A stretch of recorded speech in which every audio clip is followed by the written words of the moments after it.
કેમ છો વિદ્યાર્થી મિત્રો?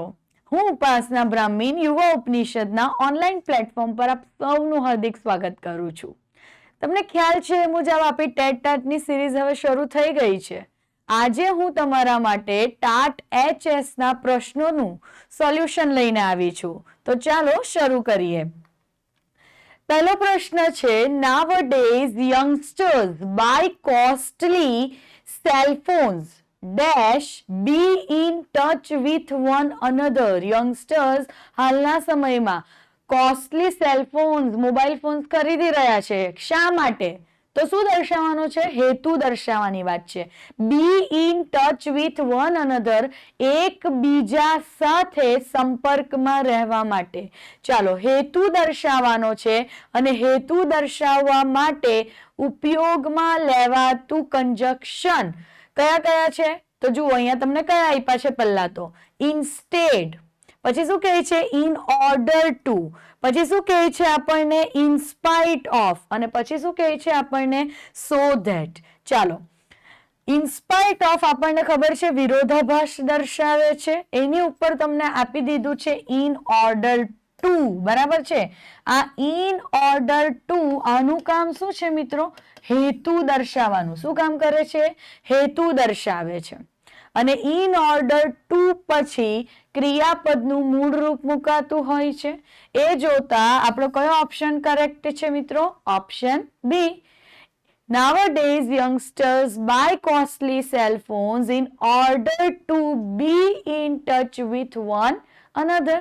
Move on to next question. Okay, અહીંયા તમે જોઈ શકો છો શું કહે છે સૂચના? read the following passage carefully and select the appropriate option. Okay, એક પેરેગ્રાફ તમને આપી દીધો છે ને આવા ક્વેશ્ચન ઘણી વખત મૂકે છે. જુઓ, તમે એક આખો પેરેગ્રાફ આપી દીધો છે અને તમે જોઈ શકો છો વચ્ચે વચ્ચે શું મૂકેલી છે? બ્લેન્ક મૂકેલી છે. કેટલી બ્લેન્ક છે આપણી પાસે? 4 બ્લેન્ક છે ને. ચાલો, આપણે લાઈન ટુ લાઈન એક એક બ્લેન્ક ને જોતા જશું. ફર્સ્ટ બ્લેન્ક છે, જુઓ, પેરેગ્રાફ વાળું આવે ને ત્યારે હંમેશા યાદ રાખો, પહેલા પૂરેપૂરો પેરેગ્રાફ બરાબર વાંચી લેવાનો. કયા કાળની વાત કરેલી છે, શું વાત કરેલી છે એ પહેલા જાણી લેવાનું.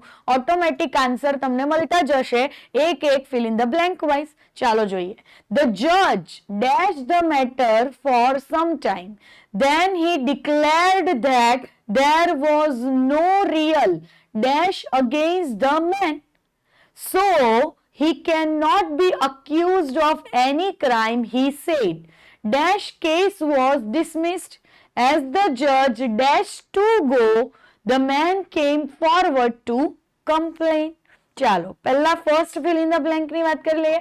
આખો પેરેગ્રાફ વાંચતા આપણને માલુમ પડ્યું કે ભાઈ ડિક્લેર્ડ છે, વોઝ છે, અક્યુઝડ છે, ફરી પાછું વોઝ છે, કેમ છે. આ બધું શું દર્શાવે? ભૂતકાળ દર્શાવે ને. ચાલો, તો ભૂતકાળ સંબંધિત જ બધું આવવાનું છે. પહેલામાં આપણે જોઈ શકીએ છીએ ઓપ્શન છે કન્સિડર્ડ, કન્સિડર, કન્સિડરિંગ અને વોઝ કન્સિડરિંગ. સાદો ભૂતકાળ દર્શાવવામાં આવે છે મિત્રો, એટલે ઓબ્વિયસ છે કે સાદો ભૂતકાળ દર્શાવતું ઓપ્શન કયું છે? માત્ર અહીંયા ઓપ્શન એ. તો આપણો correct option first fill in the બ્લેન્કમાં કયો થશે? Option A. Okay, second fill in the blank પર જઈએ. ફર્સ્ટ કમ્પ્લીટ કરી દીધી, હવે કઈ આવ્યા છે આપણે? સેકન્ડ. ચાલો, શું કહે છે? Then he declared that there was no real dash against the man. Okay, ચાલો, ફિલ ઇન ધ બ્લેન્કમાં અહીંયા તમને નીચે 4 શબ્દ આપ્યા છે. શું કહે છે? પ્રૂફ એટલે શું થશે? પુરાવા. એવિયન્સ એટલે શું થશે? સાબિતી. એવિડ એટલે શું થશે? દર્શાવવું. અને એવિડન્સ જેનો અર્થ બી શું થાય છે? પુરાવા. તો તમે જુઓ, જેટલા પણ શબ્દ મૂક્યા છે દરેક શબ્દ નજીક નજીકના છે, પણ તમે અહીંયા જોઈ શકો છો કે અહીંયા શેને રિલેટેડ વાત છે? ક્રાઇમને રિલેટેડ, કોર્ટને રિલેટેડ, કેસને રિલેટેડ, એટલે કે કાયદાકીય બાબતને રિલેટેડ જ્યારે વાત હોય અને પુરાવા માટે શબ્દ મૂકવાનો છે તો કાયદાકીય પુરાવા માટે મુકાતો શબ્દ મિત્ર કયો છે? Option D, evidence. આગળ વધીએ. ચાલો, ઓકે, થર્ડ બ્લેન્કમાં કહે છે he said dash case was dismissed. ચાલો ભૂતકાળની વાત આવી ગઈ છે માટે જુઓ હવે અહીંયા તમે કેસ આપ્યું છે બ્લેન્કની પછી અહીંયા તમે જોઈ શકો છો તમને શેના રિલેટેડ આપ્યા છે ઓપ્શન્સ આર્ટિકલને રિલેટેડ એક છે સમ જે એડજેક્ટિવ દર્શાવે છે ચાલો શું કહે છે આપણને કેસની વાત કરી છે તો કેસને રિલેટેડ વાત એટલે કોઈ નિશ્ચિત કેસને સંબંધિત વાત છે અને નિશ્ચિત વાત હોય ત્યારે હંમેશા યાદ રાખો કયો આર્ટિકલ આપણે યુઝ કરીએ છીએ article the move on to next blank શું કહે છે આપણને ડેશ ટુ ગો એટલે કે એઝ ધ જજ dash to go the man came forward to complain okay ફરી પાછો સાદો ભૂતકાળ કેમ આપ્યું છે બરાબર ને સાદો ભૂતકાળ છે એટલે જે વર્બ મૂકીશું આપણે બરાબર તે પણ શેને રિલેટેડ હોવું જોઈએ ભૂતકાળને રિલેટેડ જોઈ શકો છો રાઇઝ છે રોઝ છે રાઇઝન છે રાઇઝિંગ છે રાઇઝ વર્તમાન રાઇઝન V3 ફોર્મ છે ભૂતકૃદંતનું રાઇઝિંગ ચાલુતા દર્શાવે બરાબર છે હવે અહીંયા જુઓ તમે રોઝ આ ભૂતકાળ દર્શાવે છે માટે આપણો કરેક્ટ ઓપ્શન કયો થશે option B okay move on to next શું કહે છે આપણને at a later date he was placed in charge of the district okay અહીંયા જુઓ તમે શું મૂકીને આપ્યું છે આપણને LETTER લેટર અને ઉપર કીધું છે શું કહે છે choose the correct option and correct the error underline અહીંયા જે એરર આપી છે તેને આપણે શું કરવાની છે દૂર કરવાની છે નીચેનામાંથી કોઈ સાચો ઓપ્શન સિલેક્ટ કરીને શું છે ડેટની વાત છે ને પછી કહે છે હી was placed in charge of the district પછીની કોઈ તારીખે અથવા પછીની કોઈ ડેટે એને ડિસ્ટ્રિક્ટનો ઇન્ચાર્જ બનાવવામાં આવ્યો હતો ચાલો પછીની એટલા માટે તમે જુઓ અહીંયા લેટર આપ્યું છે આ લેટરનો અર્થ તો શું થશે બે માંથી બીજા નંબરનું લાસ્ટનો અર્થ શું થાય છેલ્લું લેટેસ્ટ નવું અહીંયા કીધું છે લેટર લેટર એટલે પછીનું પછીથી આ અર્થમાં આપણે કોનો યુઝ કરીએ છીએ LATER લેટર માટે કયું આવશે option D is the correct one okay આગળ આપણને કહે છે choose the correct voice that which cannot be conquered is dash conquered એટલે જીતવું પણ આગળ આપ્યું cannot જેને આપણે જીતી શકતા નથી અથવા જેના પર આપણે વિજય નથી મેળવી શકતા તો એને આપણે શું કહીશું તો અહીંયા તમે જોઈ શકો છો ઇનવિઝિબલ જેનો અર્થ શું થાય છે મિત્રો અદ્રશ્ય પછી કહે છે ઇનવાયોલેટ તો ઇનવાયોલેટ નો અર્થ શું થશે મિત્રો વિરોધ કરવો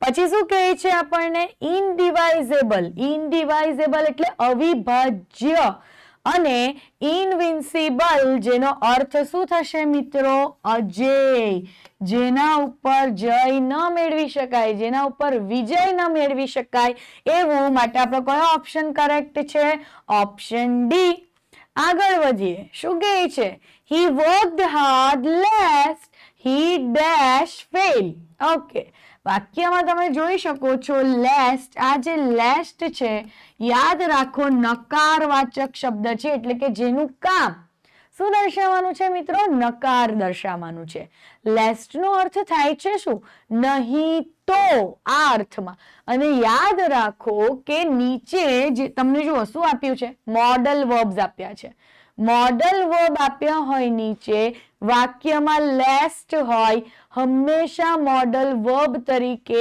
આપણે શુડ નો જ ઉપયોગ કરવો પડે લેસ્ટ ની સાથે માટે આપણો કયો કરેક્ટ ઓપ્શન છે મિત્રો ઓપ્શન સી શુડ આગળ વધીએ dash of the employees has come yet how shall we manage the work now હવે અહીંયા કોની વાત થાય છે એમ્પ્લોઈઝ ની વાત થાય છે બરાબર છે જે કંપનીમાં એમ્પ્લોઈઝ હોય તેની વાત થાય છે શું કહે છે yet એટલે હજી સુધી એમ્પ્લોય આવ્યા બરાબર છે how shall we manage the work now હવે આપણે કામને મેનેજ કેવી રીતે કરશું ચાલો જોઈએ શું કહે છે અહીંયા નન એટલે કોઈ નહીં એટલે કે હજી સુધી એમ્પ્લોઈઝ આવ્યા નથી આપણે કામને કઈ રીતે મેનેજ કરીશું આવી શકે મિત્રો વાક્ય રચના મુજબ, અર્થ મુજબ. પછી શું કહે છે? નીધર. યાદ રાખો, એની પછી છે ઈધર.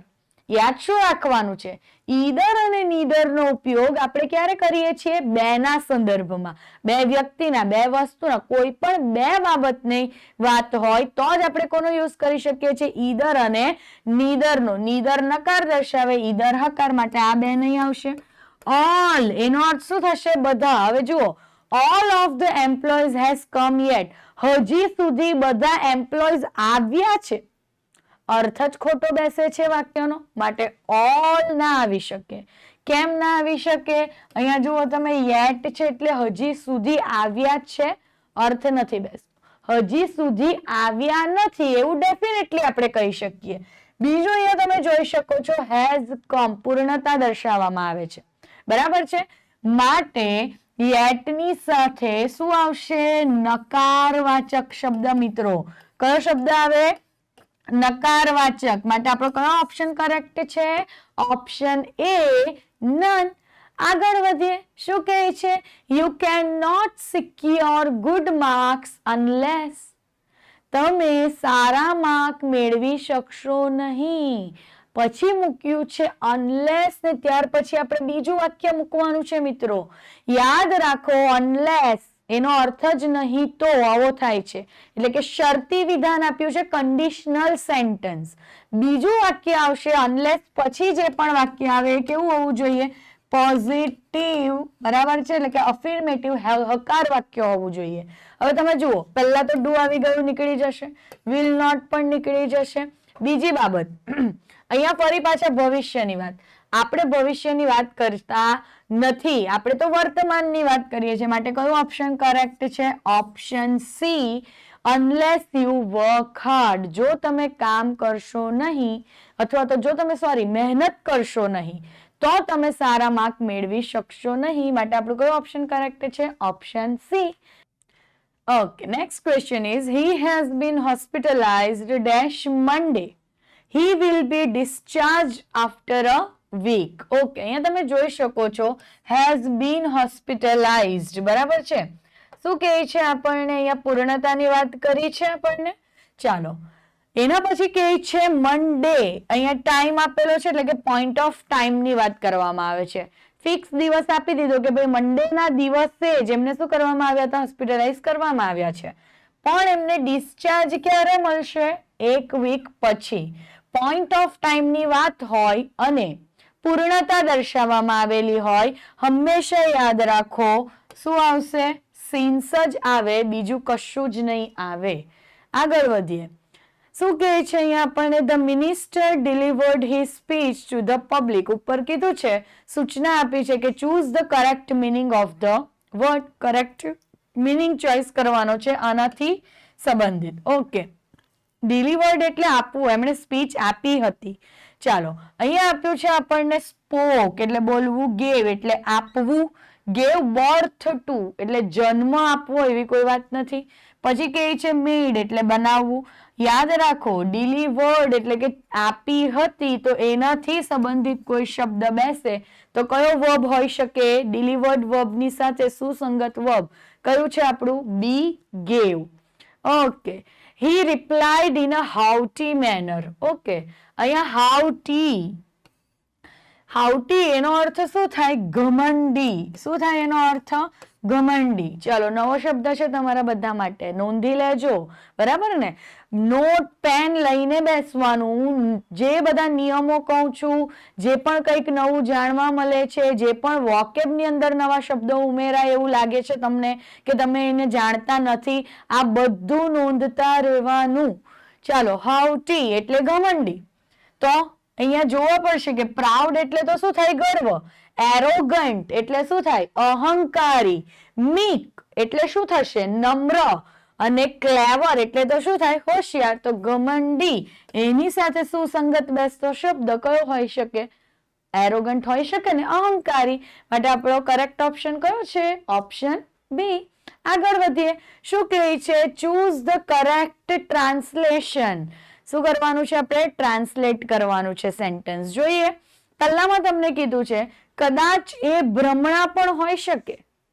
કદાચ, બરાબર છે. પછી શું કે ભ્રમણા, ભ્રમણા, એના માટે ઇંગ્લિશમાં કયો શબ્દ વપરાય છે મિત્રો? ઇલ્યુઝન. ઓકે, જુઓ તમે, પહેલામાં ઇલ્યુઝન વપરાયું છે, બીજામાં કહે છે એડવેન્ચર, ત્રીજામાં કહે છે ઇમેજિનેશન. એડવેન્ચર અને ઇમેજિનેશન ને તો આપણા વાક્ય સાથે જ કોઈ લેવા દેવા નથી, કારણ કે ભ્રમણા નો અર્થ તો શું થઈ જશે મિત્રો? ઇલ્યુઝન. બી અને સી તો ઓટોમેટિક નીકળી ગયા. ચાલો, કયા કયા છે આપણી પાસે? It is surely an illusion. Surely નો અર્થ તો શું થાય? ચોક્કસ આ ભ્રમણા જ છે. આપણે ચોક્કસ તો ઉપયોગમાં જ નથી લીધું. શું કીધું આપણે? તો કદાચ. કદાચ એટલે પરહેપ્સ, બરાબર ને? ચાલો, તો કયો ઓપ્શન આવી શકે અહીંયા? પરહેપ્સ વાળા બે છે. હવે તમે જુઓ. ચાલો, પણ બીજામાં તો આપણે કેન્સલ કરી દીધું, કારણ કે અહીંયા ઇલ્યુઝન ની બદલે એડવેન્ચર મૂક્યું છે, જે ના આવી શકે. તો આપણો કરેક્ટ ઓપ્શન કયો થશે મિત્રો? Option A, perhaps it can be an illusion. કદાચ આના માટે પરહેપ્સ મુકાયું છે. ભ્રમણા આના માટે શું મુકાયું છે મિત્રો? ઇલ્યુઝન. ને તમે જોઈ શકો છો, it can be an illusion. ઈ નો ઉચ્ચાર છે, માટે આગળ શું આવશે? એન. આગળ વધીએ. શું કહે છે? It was very ડિસઅપોઇન્ટિંગ absolutely dash happened. Okay, શું કહે? It was very ડિસઅપોઇન્ટિંગ. આ ખૂબ જ નિરાશાજનક હતું.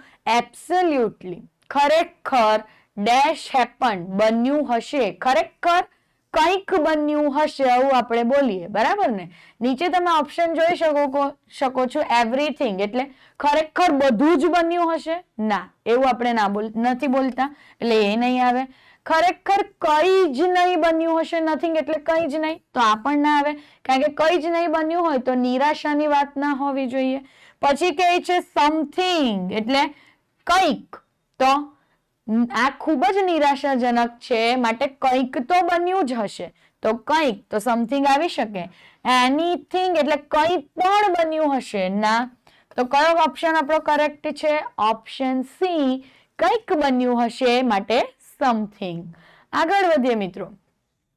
શું કહે છે? આપણે સૌ ભૂલને પાત્ર છીએ અને આપણા નિર્ણયોને બદલવાની તકો હોય છે, બરાબર છે?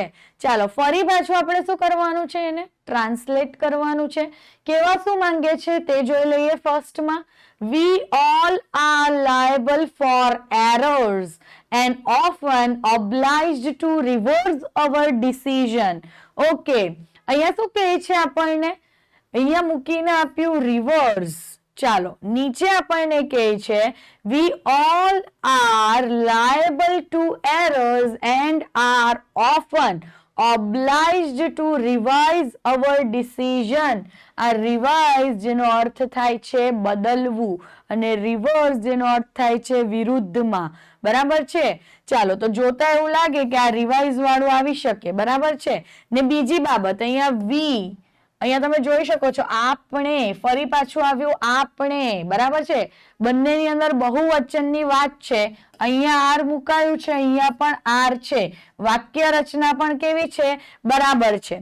ચાલો, એના પછી સેન્ટેન્સમાં શું કહે છે? we all are liable for errors and are often obliged to change our decision. Okay, શું છે આની અંદર? વી ની વાત ફરી પાછી આવી, પણ અહીંયા આર પહેલા અને પછી શું કહે છે? વી આર ઓલ, બરાબર છે? પણ વી ઓલ આર એવું આવશે. ફોર અવર, ફોર એરર્સ, ફોર નહીં આવે, ના માટે એવું નથી કહેતા.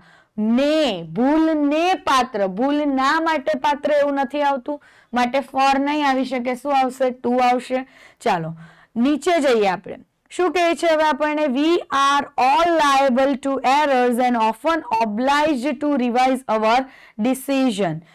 શું કર્યું છે હવે? અહીંયા આર મૂકી દીધું છે ડેફિનેટલી, બરાબર છે? પણ આર બે વાર આવશે, એન્ડ પછી ફરી પાછું આર આવશે, કારણ કે અહીંયા પણ આપણા આવું આપ્યું છે આપણને, જે અહીંયા મૂકવામાં આવ્યું નથી. ઉપરના સેન્ટેન્સમાં બી જુઓ, નથી મૂકીને આપ્યું, બરાબર ને? એના ઉપરના સેન્ટેન્સમાં બી તમે જોઈ શકો છો નથી. વાક્ય રચનાની દ્રષ્ટિએ, અર્થની દ્રષ્ટિએ તમે જોઈ શકો છો કે આપણો કયો ઓપ્શન કરેક્ટ થશે? Option B, we all are liable to errors and are often obliged to revise our decision. Move on to next question. નવલકથાનું કથા વસ્તુ તેમજ સ્વરૂપ અત્યંત શક્તિશાળી છે. ચાલો, અહીંયા તમે જોઈ શકો છો તેમજ એટલે કે બે બાબતોને સાંકળીને એક વાત કરવામાં આવી છે. નવલકથાથી સંબંધિત, નવલકથા એટલે નોવેલ કહેવાય ઇંગ્લિશમાં, અને તેમજ એના માટે આપણે કયો શબ્દ મૂકવો પડે છે મિત્રો? As well as. બરાબર છે. એ શબ્દ અહીંયા તમે જોઈ શકો છો કે પહેલામાં શું કહે છે? The content and the form. અને એવું નથી કહેતા આપણે તો શું યુઝ કરીએ છીએ? તેમજ. એટલે આ તો અહીંયા જ ખોટું પડી ગયું, એ નહીં આવે. બીજામાં શું કહે છે? The content as well as the form. તો એઝ વેલ એઝ એટલે તેમજ થશે. Of the novel is powerful. કેવું છે? શક્તિશાળી છે. ચાલો, નીચે શું કહે છે આપણને? The content and the form. ફરી પાછું એન્ડ જે ના આવી શકે ને, અહીંયા તમે જોઈ શકો છો ઇફેક્ટિવ મુકાયું છે, અસરકારક નથી કહેતા, આપણે તો શક્તિશાળી કહીએ છીએ. The content as well as the form in the novel are powerful. હવે આપણે નવલકથામાં એવું નથી કહેતા, આપણે તો શું કહીએ છીએ? નવલકથાનું. બરાબર ને? તો નવલકથાનું, એના માટે તો આપણે શું મૂકવું પડે મિત્રો? ઓફ મૂકવું પડે. વાક્ય રચનાની દ્રષ્ટિએ આપણો કયો ઓપ્શન કરેક્ટ રહેશે? Option B. The content as well as the form of the novel is powerful. આગળ વધીએ. શું કહે છે આપણને? બાળક શાળા છોડે છે પછી સાચી કેળવણી શરૂ થાય છે, જે એકદમ સાચી વાત છે. બાળક શાળા છોડે છે પછી જ એની સાચી કેળવણી શરૂ થાય છે. શું કહે છે? Real education begins after a child leaves school. Perfect વાક્ય રચના છે. તમે જુઓ, શાળા છોડે છે પછી એટલે કે શરૂ થવું, રિયલ એજ્યુકેશન. તો સાચી કેળવણી શરૂ થાય છે, તો શરૂ થવા માટે બિગિન્સ. બરાબર છે. ક્યારે? તો શાળા છોડે છે તે પછી. તો આફ્ટર મુકાયું છે. Child leaves school. વર્તમાન કાળમાં વાત છે, વર્તમાન કાળ મુકાયેલો છે. બરાબર છે. Real education, real education. બરાબર છે. સાચી કેળવણી એક વચનની વાત માટે બિગિન્સ જ આવશે, બિગિન નહીં આવે, એસકેઈએસ ફોર્મ આવશે. પછી તમે જુઓ અહીંયા ચાઇલ્ડ એક જ બાળકના અનુસંધાનમાં કહેવામાં આવે છે, ડિસ્ટ્રીબ્યુટ કરીને. બરાબર છે. તો શું આવશે અહીંયા? લીવ્સ. ફરી પાછું એસકેઈએસ ફોર્મ જ આવશે. ચાલો, real education begins after a child has left. અહીંયા તો શું કરી નાખ્યું? હેઝ પ્લસ V3 મૂકી દીધું. અહીંયા આપણે પૂર્ણતાની વાત નથી કરતા, એટલા માટે આપણું ઓપ્શન બી નહીં આવશે. સી તમે જોઈ શકો છો. શું કહે છે? Real education starts. એ અહીંયા યુઝ નહીં થાય. એના પછી તમે જોઈ શકો છો વેન, આ પણ નહીં આવશે. પછી તમે જોઈ શકો છો ફરી પાછું હેઝ લેફ્ટ એટલે પૂર્ણતાની વાત. આ વાક્ય રચના બરાબર નથી. એના પછી જુઓ તમે, real education starts after a child has left school. ફરી પાછું હેઝ લેફ્ટ, પૂર્ણતા ના આવે. આફ્ટર આવે છે પણ સ્ટાર્ટ અહીંયા મૂકી શકાય નહીં. માટે બધી વાક્ય રચના જોયા પછી આપણે જોઈ શકીએ છીએ કે ઓપ્શન એ ની જ વાક્ય રચના મિત્રો કેવી છે? એકદમ કરેક્ટ. માટે ઓપ્શન એ આપણો સાચો જવાબ છે. આગળ વધીએ. અભ્યાસનું મૂલ્ય જેને સમજાઈ ગયું છે તે આખી જિંદગી અભ્યાસી રહે છે. ચાલો, આનું આપણે કરવાનું છે. તો શું કહે છે આપણને? જુઓ, પહેલામાં કઈ કીધું છે? વન. હવે જેને એટલે એના સંદર્ભમાં ઓબ્વિયસ છે, જે કોઈને પણ. તો ઇંગ્લિશમાં એના માટે શું થાય? વન નો યુઝ થાય. જેને પણ, જે કોઈને પણ, કોઈ પણ વ્યક્તિ ના અનુસંધાનમાં આપણે ઇંગ્લિશમાં શું યુઝ કરીએ છીએ? વન નો યુઝ કરીએ છીએ. તો જુઓ, વન હુ હેવ. હવે અહીંયાથી જ વાક્ય ખોટું. અહીંયા આપણે એક તો આગળ વન મૂક્યું એટલે જેને પણ, જે કોઈને પણ, જે કોઈ એક વ્યક્તિની વાત. તો વન ની સાથે હેવ આવી શકે નહીં, માટે ઓપ્શન એ કેન્સલ. આગળ વધીએ. શું કહે છે? One who has understood the value of studies is a student all his life. Perfect. One છે, હેઝ યુઝ કરેલું છે. બરાબર. વર્તમાન સંબંધિત વાત અહીંયા નીચે આપેલી છે. ઇઝ. બરાબર છે. પરફેક્ટ વાક્ય રચના છે. સીમાં શું કહે છે? One who have. ફરી પાછું શું આવી ગયું? હેવ વન ની સાથે. જે ના આવી શકે આ વાક્ય રચના અહીંયા જ ખોટી થઈ જશે. આગળ તમે જોઈ શકો છો આર નહીં, એકના સંદર્ભમાં, માટે વન, તો એની સાથે આર આવી શકે નહીં. ફોર્થ વન શું કે one who has understood the value of studies. અહીંયા સુધી વાક્ય એકદમ પરફેક્ટ, પણ પછી તમે જુઓ અહીંયા શું યુઝ કરી લીધું આર, જે નહીં આવશે. આગળ વન ને રિલેટેડ વાત છે માટે અહીંયા પણ શું હોવું જોઈએ ઇઝ. તો બધા વાક્ય જોતા આપણને ખ્યાલ આવે છે કે કયો ઓપ્શન કરેક્ટ છે, option B. One who has understood the value of studies is a student all his life. Okay. Darken the circle against the most appropriate option you select. આ ચાર ઓપ્શન માંથી જે ઓપ્શન સાચો છે તેને આપણે select કરવાનું છે. જુઓ તમને શું કહે છે, smoke damages to your health. એવું ના આવે, ધુમાડો તમારા સ્વાસ્થ્યને નુકસાન પહોંચાડી રહ્યો છે એવું આપણે નથી કહેતા. બીજામાં શું કહે છે, સ્મોકિંગ ડેમેજીસ યોર હેલ્થ. ધૂમ્રપાન તમારા સ્વાસ્થ્યને નુકસાન પહોંચાડી રહ્યું છે, તો ધૂમ્રપાન માટે આપણે ડેફિનેટલી સ્મોક ના યુઝ કરીએ, શું યુઝ કરીએ છીએ, સ્મોકિંગ, અને આપણી હેલ્થને ડેમેજ કરે છે ડેફિનેટલી. માટે option B may be possible correct હોઈ શકે, કારણ કે વાક્ય રચના પરફેક્ટ છે. ટુ સ્મોક, હવે ફરી પાછું સ્મોક આવી ગયું, જે નહીં આવી શકે.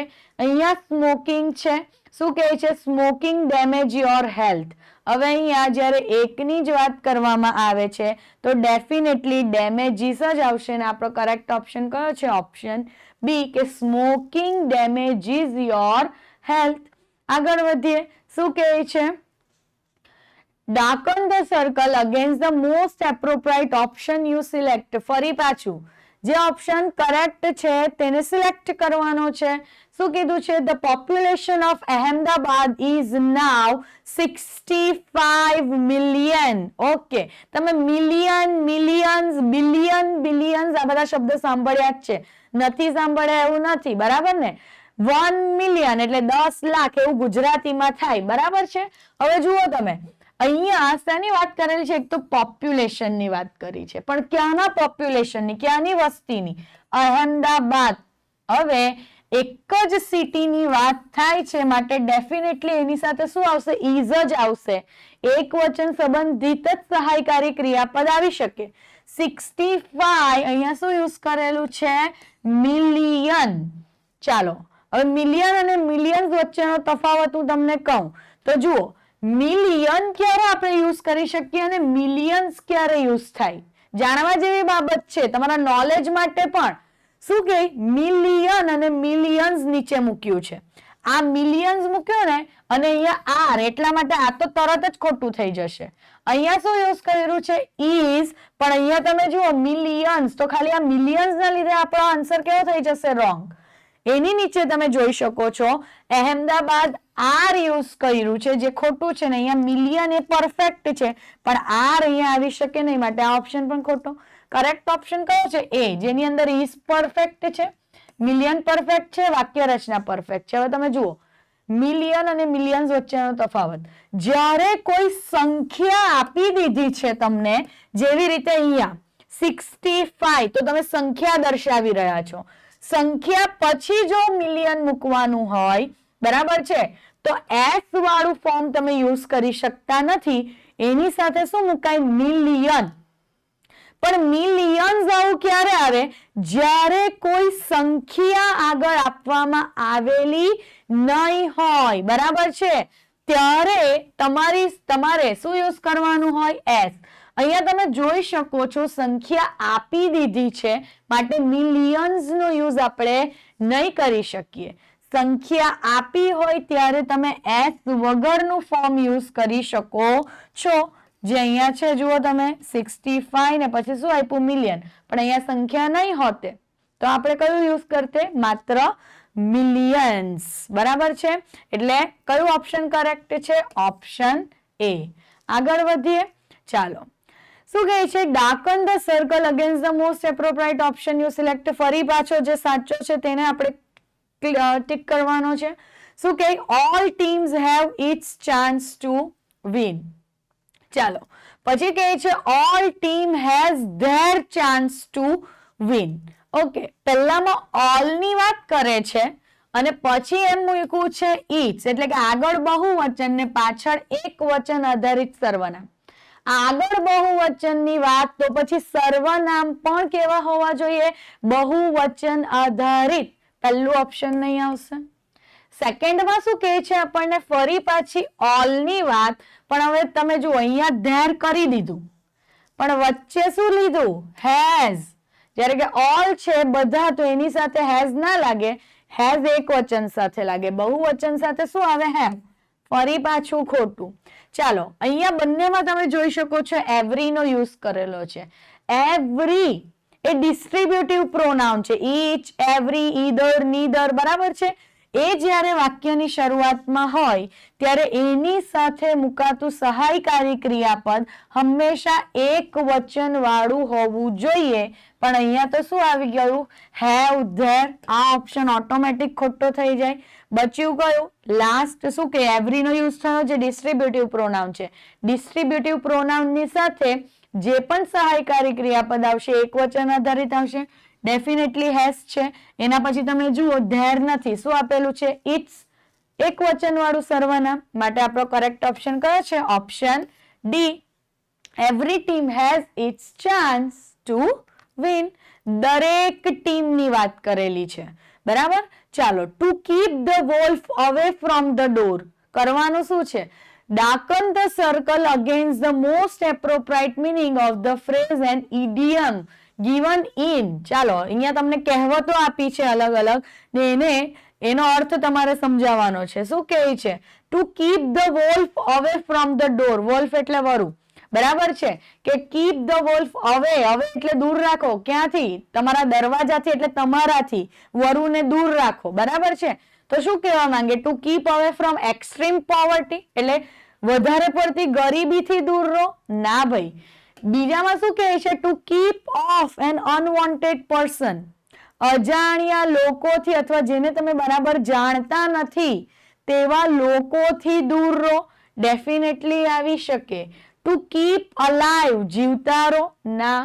Two hold the difficulties and dangerous in check. Difficulties અને ડેન્જરમાં એટલે કે ભયાનક સ્થિતિઓને ચેક કરતા રહો, એવું પણ નથી કહેવામાં આવ્યું. તો આપણો કરેક્ટ ઓપ્શન કયો થયો? ઓપ્શન બી, કે અજાણ્યા લોકોથી દૂર રહો. ઓકે, આગળ વધીએ. અ બુલ ઇન અ ચાઇના શોપ. આ કહેવત આપી છે તમને કે અ બુલ ઇન અ ચાઇના શોપ. નીચે ઓપ્શન જોશો ને અને ચાઇનાની વાત આવે એટલે ઓટોમેટિક જ તમે સમજી જશો કે કયું ઓપ્શન કરેક્ટ હશે ને એ. જુઓ, પહેલા ઓપ્શનમાં શું કહે આપણને? Person who loves beautiful thing. હવે ચાઇના સાથે આપણે બ્યુટીફુલ થિંગ્સ ને સાંકળી નહીં શકીએ. નીચે શું કહે છે? ને છેલ્લા વર્ષોમાં જે થયું તે પછી તો ક્યારેય નહીં. A person who takes delight in harming other. A person who takes delight in harming. આ ડિલાઇટ એટલે આનંદ મળવો, બરાબર છે. જે કોઈ વ્યક્તિને આનંદ મળે છે, ક્યારે આનંદ મળે છે? હાર્મિંગ અધર્સ. હાર્મિંગ અધર્સ એટલે બીજાને જ્યારે નુકસાન પહોંચે છે ત્યારે તે વ્યક્તિને શું મળે છે? આનંદ મળે છે. ડેફિનેટલી આ આવી શકે. એન ઇરિટેટિંગ પર્સન એટલે કે જે ઇરિટેટ કરે તેવું વ્યક્તિ હોય તે. A person who is rough and clumsy. એવું વ્યક્તિ કે જે બોલવામાં રૂડ હોય, રફ હોય જે સ્વભાવમાં, તો એ પણ નહીં આવશે. આપણો કરેક્ટ ઓપ્શન ઓટોમેટિક ખબર પડી જાય એવો છે. કયો આવશે? બી. એવું વ્યક્તિ કે જેને બીજાને નુકસાન પહોંચાડવામાં અથવા બીજું કોઈ નુકસાનમાં હોય ત્યારે એને શું મળે છે? આનંદ મળે છે. ચાલો, તો આગળ વધીએ. શું કહે છે? To be like a duck in a thunderstorm. Thunderstorm એટલે વાવાઝોડું. વાવાઝોડું આવે ત્યારે બતક જેવી. હવે to be like a duck એટલે બતક જેવા બની જાવ. ક્યારે? જ્યારે થંડર સ્ટોર્મ આવે છે ત્યારે, એટલે કે વાવાઝોડું આવે ત્યારે બતક કેવી બની જાય છે? ડરપોક બની જાય છે, ડરી જાય છે. તો ડરપોક કે ડરી જવું એવો કોઈ શબ્દ આમાંથી કોઈ હોય તો ઓપ્શન એ છે મિત્રો, ટીમીડ, જેનો સીધો અર્થ નીકળે છે ડરપોક અથવા તો બીકણ. એટલા માટે કયું ઓપ્શન આપણું કરેક્ટ છે? Option A. પછી શું કહે છે આપણને? All care is futile in a cureless case. હવે ઉપર જુઓ તમે, darken the circle of the most appropriate antonyms for the underlined words given it. આપણે શું કહેવાનું છે? એન્ટોનિમ એટલે કે વિરોધી શબ્દ કહેવાનો છે. ઓકે, વિરોધી શબ્દ કહેવાનો હોય તો જેનું પૂછ્યું છે તેનો અર્થ પહેલા જાણવો પડે. બરાબર છે? ચાલો, all care is futile in a cureless case. Futile એટલે નકામું. શું થાય એનો અર્થ? નકામું. હવે નકામું એટલે જેનું કોઈ કામ જ નહીં હોય એવું, ને એનું વિરોધી તો ઓબ્વિયસ છે, જોતા જ ખબર પડી જાય કયું હોઈ શકે? યુઝફુલ, જે કામનું છે તેવું, જે ઉપયોગી છે તેવું. તો ફ્યુટાઇલ એનું ઓપોઝિટ કયું થશે? Useful. Definitely option C is the correct one. Move on to next question, and our next question is, he has given up his vicious habit. Okay, vicious બરાબર છે, જેનો અર્થ શું થાય? પાપી. બરાબર છે? vicious આનો અર્થ શું થાય? પાપી, જે પાપ કરે છે તેવો. બરાબર છે? ચાલો, હવે એનો ઓપોઝિટ શોધવાનો હોય તો હંમેશા યાદ રાખો, પાપી વ્યક્તિ નું ઓપોઝિટ શું થાય? ગુણી વ્યક્તિ, જેનામાં જે ગુણથી ભરેલો છે. બરાબર છે? જેનામાં સારા ગુણ રહેલા છે. તો ઓબ્વિયસ છે, ગુણ માટે વપરાતો શબ્દ ગુણી, એના માટે વર્ચ્યુઅસ એટલે કે ગુણકારી. આગળ વધીએ. શું કહે છે? Darken the circle against the correct spelling of the word in. હવે અહીંયા તમે જોઈ શકો છો, તમને અલગ અલગ શબ્દ આપી દેવામાં આવેલા છે. એ, બી, સી અને ડી ની અંદર તમે જોઈ શકો છો ચારે ચાર સેમ જ છે. આવા સ્પેલિંગ પૂછાય છે ને ત્યારે તમને કરેક્ટ સ્પેલિંગ ખબર હોવો જોઈએ, નહીં તો આ કન્ફ્યુઝિંગ બની જાય છે. તમે જુઓ, ક્વેશ્ચનરી છે, ક્વેશ્ચનરી જ છે ચારે ચાર ની અંદર, પણ જો કોઈ સાચો સ્પેલિંગ હોય તો તમે ક્વેશ્ચન ને પછી પાછો NAIRE, આ આપણો સ્પેલિંગ કેવો છે? સાચો. તો option A is the correct one, કે ક્વેશ્ચન લખવાનું ને પછી ફરી પાછો એન કરીને AIRE, નરી. બરાબર છે? આગળ વધીએ. શું કહે છે? Add a suitable question tag. Question tag સંબંધિત સવાલ છે. આપણને કીધું છે once upon a time there was a bird. હવે બ્લેન્ક કરી છે અને નીચે તમે જુઓ, આપણને માત્ર સહાયકારી ક્રિયાપદ જ આપ્યા છે, કર્તા મૂકવાનો નથી. પણ કર્તા મૂકવાનો હોતે તો પણ ખબર પડી જાય છે કે બર્ડ સંબંધિત શું આવતે? ઈટ જ આવવાનું છે. બરાબર છે? ચાલો, મેં શું કીધેલું તમને? ક્વેશ્ચન ટેગ હોય એટલે બે જ બાબત મહત્વની, કર્તા અને સહાયકારી ક્રિયાપદ. જો સહાયકારી ક્રિયાપદ નહીં હશે તો શું આપેલું હશે તમને? મેઇન વર્બ આપેલું હશે. મિત્રો, મેઇન વર્બ અહીંયા નથી, તમને અહીંયા વોઝ આપી જ દીધું છે. વોઝ કયો કાળ દર્શાવે? ભૂતકાળ. So it is very easy. હકાર હોય તો નકાર બનાવો, નકાર હોય તો હકાર બનાવો. વાક્ય કેવું છે? હકાર. તો એનો ક્વેશ્ચન ટેગ કેવો થવાનો? નકાર. વોઝ છે તો એનું શું થઈ જશે? વોઝન્ટ. એટલા માટે આપણો કરેક્ટ ઓપ્શન કયો છે મિત્રો? Option B. Move on to next question. શું કહે છે? It was ignorant, make exclamatory sentence. Okay, exclamatory sentence મિત્રો બનાવવાનું છે, અને એક્સક્લેમેટરી સેન્ટેન્સ એટલે ઉદ્ગાર વાક્ય. તમે તમારા ઓપ્શન જોઈ શકો છો, દરેક ઓપ્શનની અંદર હાવ અને વોટ ની વાત કરવામાં આવેલી છે. જુઓ, હવે હાવ અને વોટ વડે જ્યારે આપણે ઉદ્ગાર વાક્ય એટલે કે એક્સક્લેમેટરી સેન્ટેન્સ બનાવીએ છીએ ને, ત્યારે યાદ રાખો, હાવ સાથે નાઉન નહીં હોય ને તો ચાલે, પણ વોટ થી જ્યારે એક્સક્લેમેટરી સેન્ટેન્સ બનાવીએ ને ત્યારે નાઉન હોવું જરૂરી બની જાય છે. અહીંયા તમે જોઈ શકો છો કે નાઉન આપણને આપવામાં આવ્યું નથી. બરાબર છે?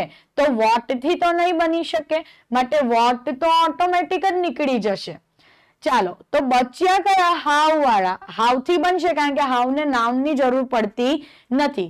હાવ વોઝ ઇટ ઇગ્નોરન્ટ, અને પછી કહે છે how ignorant it was. Definitely C is the correct one. કેમ?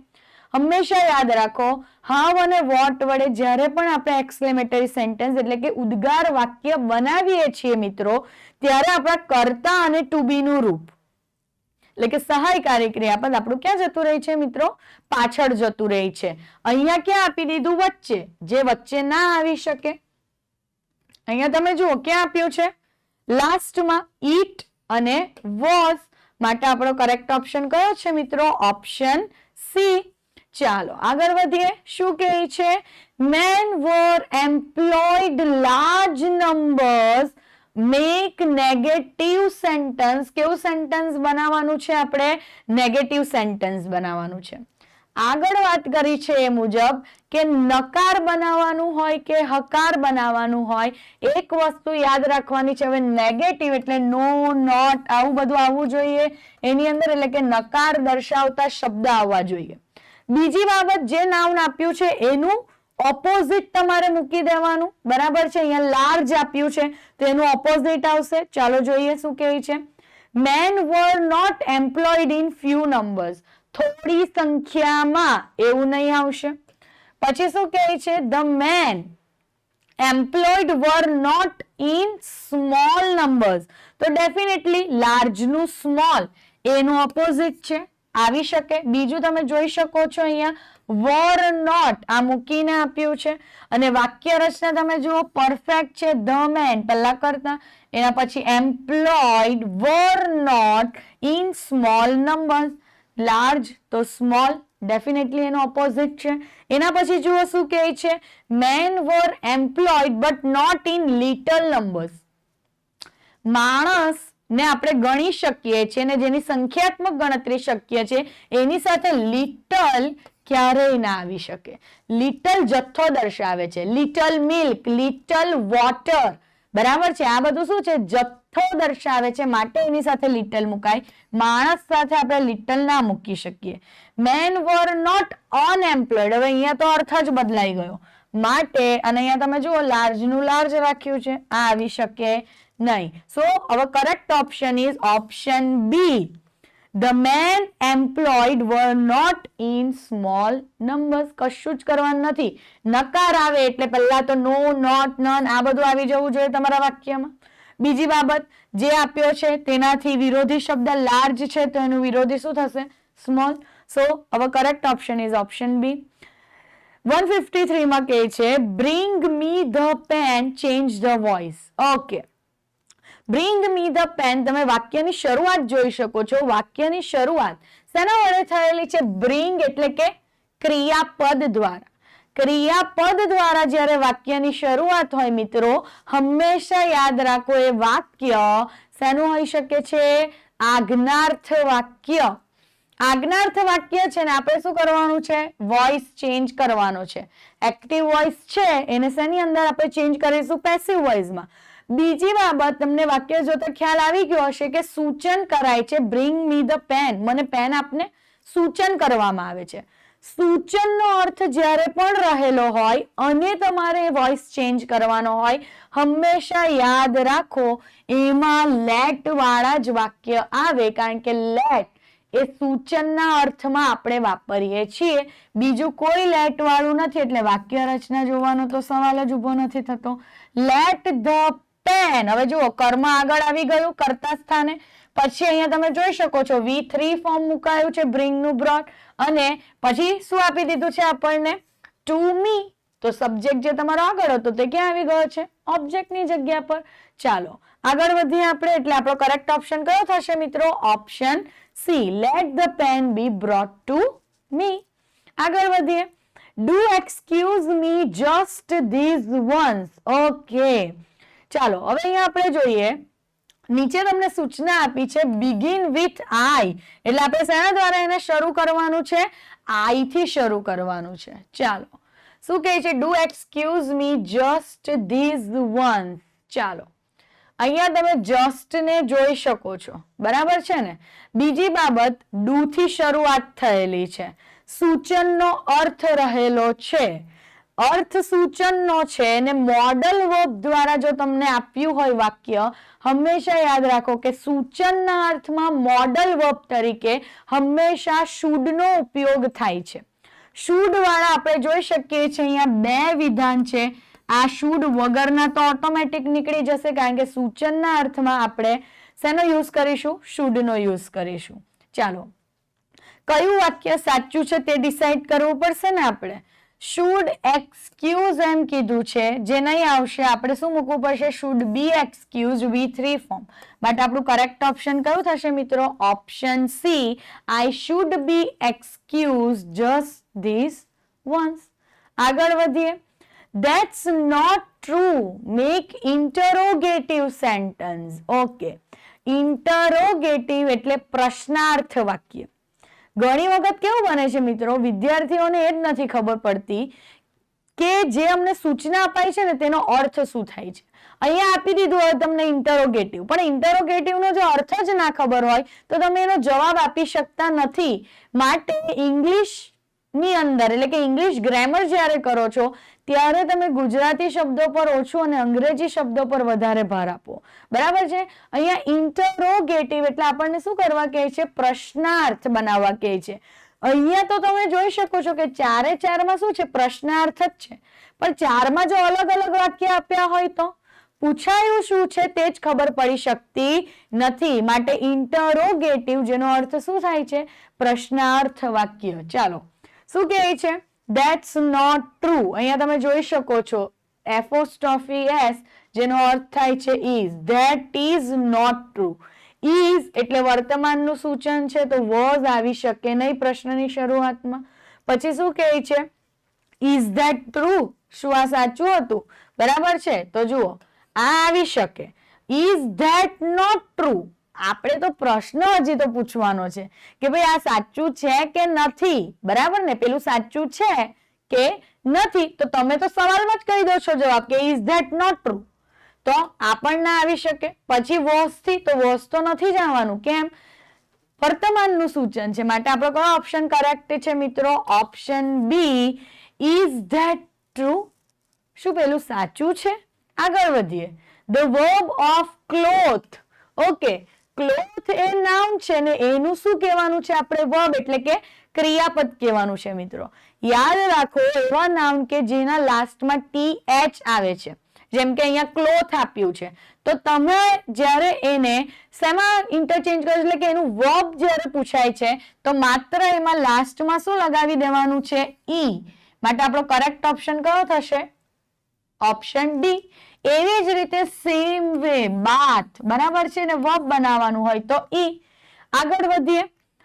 શું કહે છે? પૂર્વ agree dash your proposal.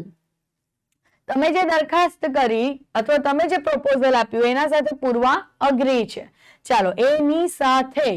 Okay, અહીંયા વિથ પણ છે અને અહીંયા ટુ પણ છે. હવે સમજજો મારી વાતને. ની સાથે તો જનરલી આપણે શું મૂકીએ છીએ? વિથ. યાદ રાખો, વ્યક્તિ કે પરિસ્થિતિની સાથે એવું કહેતા હોઈએ આપણે તો વિથ યુઝ થાય. પણ જ્યારે એડજેક્ટિવ પછી, બરાબર છે, એટલે કે આપણે ક્રિયાપદ પછી આપણને મૂકવા કીધું છે પ્રિપોઝિશન ને ની સાથે એવો અર્થ નીકળે છે તો હંમેશા આપણે શું મૂકીશું મિત્રો? ટુ. પૂર્વ અગ્રીડ ટુ. અહીંયા શું આપેલું છે આપણને? વર્બ મૂકીને આપેલું છે ને વર્બ પછીની સાથે આવો અર્થ થાય તો આપણે શું મૂકવાનું છે મિત્રો? ટુ. પણ અહીંયા વ્યક્તિ કે પરિસ્થિતિના અનુસંધાનમાં વાત હોતે તો ડેફિનેટલી આપણે શું મૂકતે? વિથ. ચાલો, he died dash tuberculosis. એનું મૃત્યુ થઈ ગયું હતું શેના કારણે? ટ્યુબરક્યુલોસિસ રોગ છે. બરાબર ને? હવે રોગ આપેલો છે અને આગળ તમારે શું મૂકવાનું છે? પ્રિપોઝિશન. હંમેશા યાદ રાખો, ને કારણે એટલે કે કોઈક રોગને કારણે મર્યું તો એની સાથે હંમેશા fix preposition died of, die of આ આવશે. બરાબર છે? એટલા માટે આપણું કરેક્ટ ઓપ્શન કયું છે? Option A. Okay, he can start dash next month. શું કહે છે? નેક્સ્ટ મંથ થી એ ચાલુ કરશે. હવે નેક્સ્ટ મંથ એટલે આવતો મહિનો. આવતા મહિનાથી હજી શરૂઆત કરવાનો છે મિત્રો. ઓકે, ભવિષ્યકાળની વાત, ભવિષ્યની વાત માટે સિન્સ તો ના આવી શકે. નેક્સ્ટ મંથમાં એવું નથી કહેતા, નેક્સ્ટ મંથ થી માટે ઇન પણ ના આવે, નેક્સ્ટ મંથ પર એવું પણ નથી કહેતા, માટે આપણો કયો ઓપ્શન કરેક્ટ છે? Option B. અને ભવિષ્યની વાત હોય ત્યારે આપણે સિન્સ નો ઉપયોગ કરી શકીએ નહીં, બરાબર છે, માટે કયો ઓપ્શન કરેક્ટ છે? Option B from. આગળ વધીએ, શું કહે છે અહીંયા? The synonym for plight is dash.